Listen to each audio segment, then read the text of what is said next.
Hello and welcome to McIver's Grant Public Library's Chapter Book Storytime.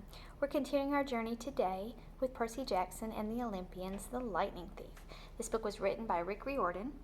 He's the author, he wrote the words, and we're using the illustrated version, which was illustrated by John Rocco.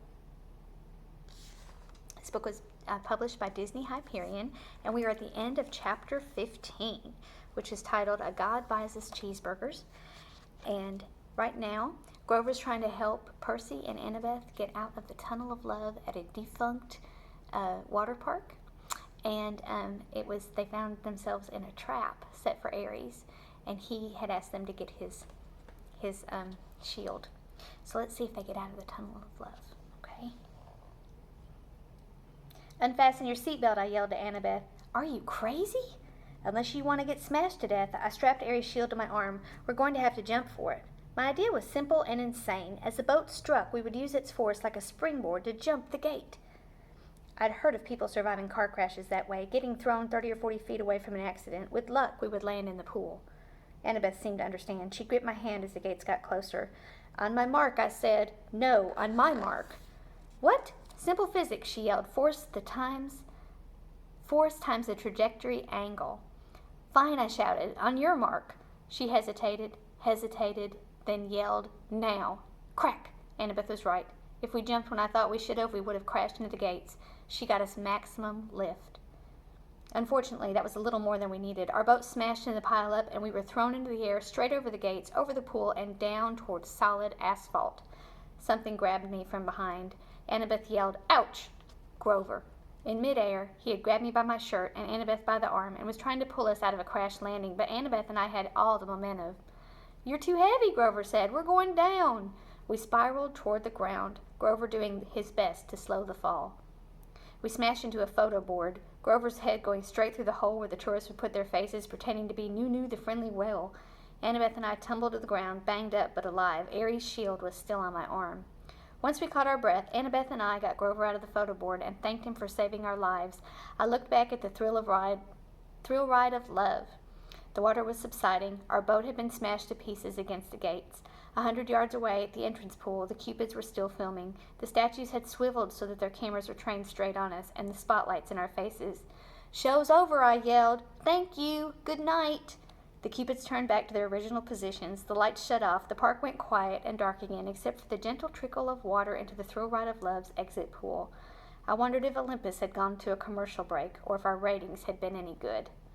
I hated being teased. I hated being tricked. And I had plenty of experience handling bullies who liked to do that kind of stuff to me.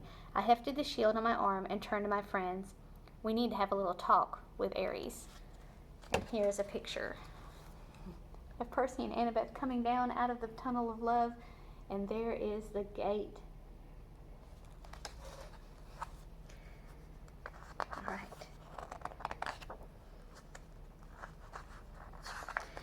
Chapter 16, we take a zebra to the Vegas. The war god was waiting for us in the diner parking lot. Well, he said, you didn't get yourselves killed. You knew it was a trap, I said. Ares gave me a wicked grin. Bet that crippled blacksmith was surprised when he netted a couple of stupid kids. You look good on TV. I shoved his shield at him. You're a jerk. Annabeth and Grover caught their breath. Ares grabbed the shield and spun it in the air like pizza dough. It changed forms, melting into a bulletproof vest. He slung it across his back.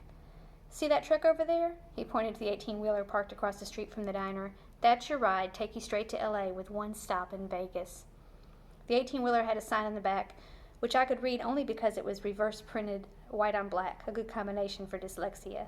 Kindness International, Humane Zoo Transport, warning, live wild animals. I said, you're kidding. Ares snapped his fingers. The back door of the truck unlatched. Free ride west, punk. Stop complaining, and here's a little something for doing the job. He slung a blue nylon backpack off his handlebars and tossed it to me. Inside were fresh clothes for all of us, $20 in cash, and a pound full of golden drachmas, and a big bag of double-stuffed Oreos. I said, I don't want your lousy. Thank you, Lord Ares, Grover interrupted, giving me his best red alert warning look. Thanks a lot. I gritted my teeth. It was probably a deadly insult to refuse something from a god, but I didn't want anything that Ares had touched. Reluctantly, I slung the backpack over my shoulder. I knew my anger was being caused by the war god's presence, but I was still itching to punch him in the nose. He reminded me of every bully I had ever faced. Nancy Bobofit, Clarice, Smelly Gabe, sarcastic teachers, every jerk who called me stupid in school or laughed at me when I'd gotten expelled. I looked back at the diner, which only had a couple of customers now. The waitress who'd served us dinner was watching nervously out of the window like she was afraid Aries might hurt us. She dragged the fry cook out from the kitchen to see. She said something to him. He nodded, held up a little disposable camera, and snapped a picture of us. Great, I thought. We'll make the papers again tomorrow. I imagined the headline, 12-year-old outlaw beats up defenseless biker. You owe me one more thing, I told Aries, trying to keep my voice level. You promised me information about my mother. You sure you can handle the news? He kick-started his motorcycle. She's not dead. The ground seemed to spin beneath me. What do you mean? I mean she was taken away from the monitor before she could die. She was turned into a shower of gold, right? That's a metamorphosis, not a death. She's being kept. Kept? Why? You need to study war, punk. Hostages. You take somebody to control somebody else. Nobody's controlling me. He laughed. Oh, yeah? See you around, kid. I balled up my fists. You're pretty smug, Lord Aries, for a guy who runs from Cupid statues. Behind his sunglasses, fire glowed. I felt a hot wind in my hair. We'll meet again, Percy Jackson. Next time you're in a fight, watch your back. He revved his Harley and then roared off down Delancey Street. Annabeth said, That was not smart, Percy. I don't care. You don't want a god as your enemy, especially not that god. Hey, guys, Grover said. I hate to interrupt, but... He pointed toward the diner. At the register, the last two customers were paying their check. Two men in identical black overalls with white logo on their backs that matched the one with Kindness International truck. If we're taking the Zoo Express, Grover said, we need to hurry. I didn't like it, but we had no better option. Besides, I'd seen enough of Denver. We ran across the street and climbed in the back of the big rig, closing the doors behind us. The first thing that hit me was the smell. It was like the world's biggest pan of kitty litter. The trailer was dark inside until I uncapped Anna Klimoskis. The blade cast a faint bronze light over the very sad scene. Sitting in a row of filthy metal cages were three of the most pathetic zoo animals I'd ever beheld. A zebra, a male albino lion, and some weird antelope thing I didn't know the name of. Someone had thrown the lion a sack of turnips, which he obviously didn't want to eat. The zebra and the antelope had each gotten a styrofoam tray of hamburger meat. The zebra's mane was matted with chewing gum, like somebody had been spitting it out in their spare time. The antelope had a stupid silver birthday balloon tied to one of its horns that read, Over the Hill. Apparently, nobody had wanted to get close enough to the lion to mess with him, but the poor thing was pacing around on soiled blankets in a space way too small for him, panting from the stuffy heat of the trailer. He had flies buzzing around his pink eyes, and his ribs showed through his white fur. This is kindness, Grover yelled. Humane zoo transport? He probably would have gone right back outside to beat up the truckers with his reed pipes, and I would have helped him. But just then the truck's engine roared to life, the trailer started shaking, and we were forced to sit down or fall down. We huddled in the corner on some mildewed feed sacks, trying to ignore the smell and the heat and the flies.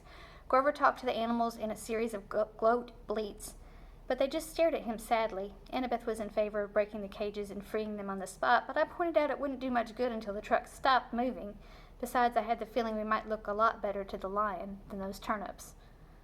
I found a water jug and refilled their bowls, and then used Animascus to drag the mismatched food out of their cages. I gave the meat to the lion and the turnips to the zebra and the antelope. Grover calmed the antelope down, while Annabeth used her knife to cut the balloon off its horn. She wanted to cut the gum out of the zebra's mane, too, but we decided that would be too risky with the trunk bumping around. We told Grover to promise the animals we'd help them more in the morning, and then we settled in for the night. Grover curled up on a turnip sack, and Annabeth opened our bag of double-stuffed Oreos and nibbled one half-heartedly. I tried to cheer myself up by concentrating on the fact that we were halfway to Los Angeles. Halfway to our destination. It was only July 14th. We could make it in plenty of time. On the other hand, I had no idea what to expect next. The gods kept toying with me. At least Hephaestus had the decency to be honest about it. He'd put up cameras and advertised me as entertainment. But even when the cameras weren't rolling, I had a feeling my quest was being watched. I was a source of amusement for the gods. Hey, Annabeth said. I'm sorry for freaking out back there at the water park, Percy. That's okay. It's just, she shuddered, spiders. Because of the Arachne story, I guessed. She got turned into a spider for challenging your mom at a weaving contest, right? Annabeth nodded. Arachne's children have been taking revenge on the children of Athena ever since. If there's a spider within a mile of me, it'll find me. I hate the creepy little things. Anyway, I owe you. We're a team, remember? I said, besides Grover did the fancy flying. Annabeth and I laughed. She pulled apart an Oreo, handed me half. An Iris message. Did Luke really say nothing? I munched my cookie and thought about how to answer. The conversation via Rainbow had bothered me all evening. Luke said, you and he go way back. He also said Grover wouldn't fail this time. Nobody would turn into a pine tree. In the dim bronze light of the sword blade, it was hard to read their expressions.